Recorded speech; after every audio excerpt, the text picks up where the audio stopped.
Welcome to Dr. Jam's Jam. When we talk about healthy forests, it's important to recognize we aren't starting with a blank slate in most cases. Humans have been impacting the forest for hundreds or thousands of years. And historically, we haven't really valued things like biodiversity, sustainability, or general forest health. This is where restoration forestry comes in. It means humans taking an active role in improving the biodiversity and health of the forest. I asked my friend Lacey Rose to go visit ACFOR, a company based in New Brunswick, Canada, which specializes in restoring the Acadian Forest. I hope you enjoy.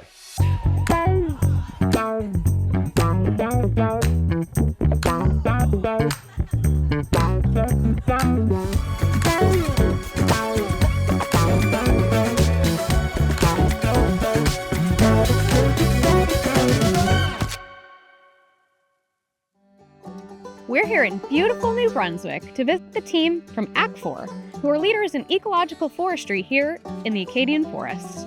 But what does that mean? I know who to ask.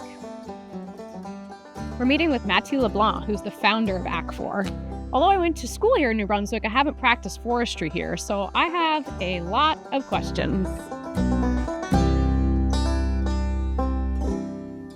Hey, Mathieu. Hey, Lacey. Nice to meet you. Nice to meet you too. Nice office you have here. Yeah, I guess the outdoor is my office, yeah. I say to kids, like, I have the biggest office in the world, yeah. And the best office. Yeah, I would exactly, say. yeah. So since I've been here on the East Coast, I've been hearing the term ecological forestry a lot. Can you tell me what that means? Well, for us at ACFOR, ecological forestry means we deal with an ecosystem before we do any treatment. And after we do the treatment, there's still the same ecosystem intact. The diversity's there, the wildlife's there. If there's recreation, it's still there. So that's very important and key to us. So you used to practice forestry in the Ottawa Valley, right across the river from me. What made you come back here? Well, first and foremost was like family. I wanted to be back and raise my family close to home. And different calling was like I read a report from the World Wildlife Federation saying the Acadian Forest was maybe going extinct because of abusive cutting. So I just wanted to start a company to help woodlot owners to better manage their forests ecologically and like to have that legacy of the Acadian Forest for generations to come. Well, I'm really excited to learn more. What do you have planned for us today? Well, let me show you. Check this out. Oh, so this is how you're managing the forest around here. This is a very good example on like an unmanaged forest versus a managed forest. People often forget like the role of the thinning is to increase the space and the light that a tree receives so it can grow faster and really healthier. So these forests are the same age, but these trees have already produced 2 rounds of cutting thinnings, yeah. And also are quite bigger. Yeah, exactly. So by doing this first thinning, it really helps the trees grow faster and bigger, but it also like increase the quality of the forest because we're picking the trees. We call them the weeds of the forest. Yeah. So basically, it's like a carrot garden. We take out the weeds for the carrots to grow bigger and healthier. And that's what we similarly do here. So the weeds of the forest for us is more of intolerant species. So not the Acadian Forest species, more like poplar and fir. The operators are trained to leave more of the ACFOR Acadian species, which is yellow birch, like maple. And the more diversity we have in a forest, the better, where we can like face the challenges from climate change, insect, warmer climates and everything. And also by increasing the growth, it means it sequesters more carbon, right? It's more like climate smart forestry. Okay, well, I see some of my favorite tree species over there. Let's go have a look. All right, let's go.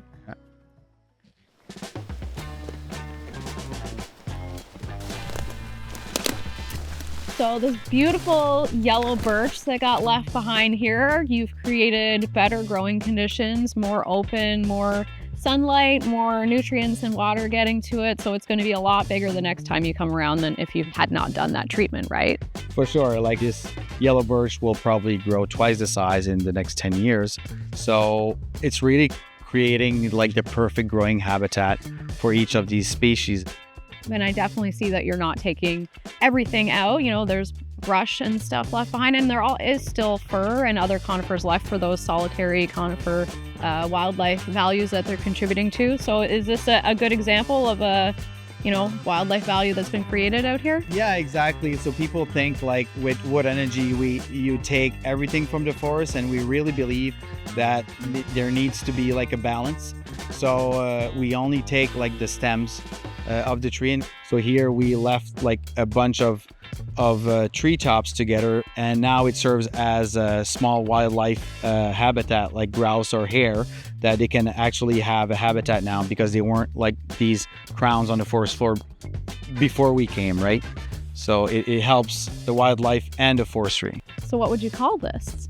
Well, at ACFOR we call it a nice grouse condo. I love it. Yeah. Let's go check out the other condominiums. All right, sounds good.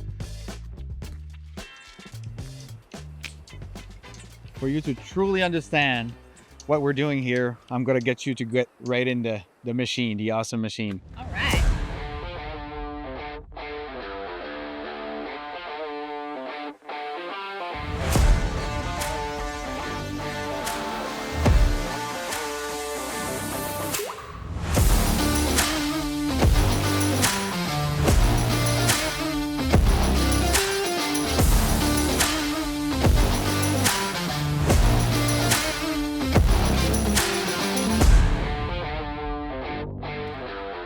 Must be Mark. I am. Lacey? Yes. I was watching you work there. It looks like you're making some careful choices. I am. You want a better advantage? Yes, please.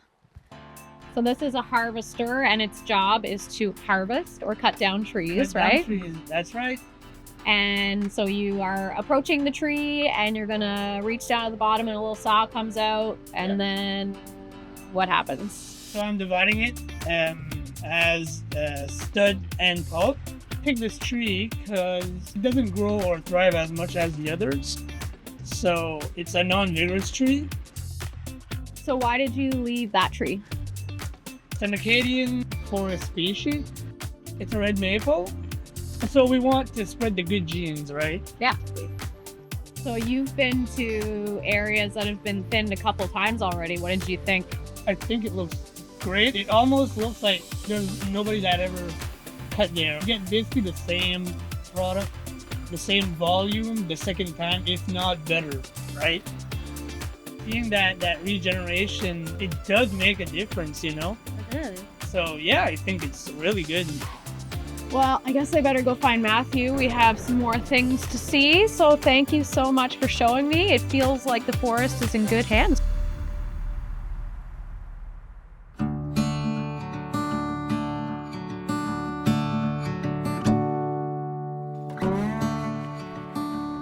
So I'm really interested in how this, plays in the wood supply equation.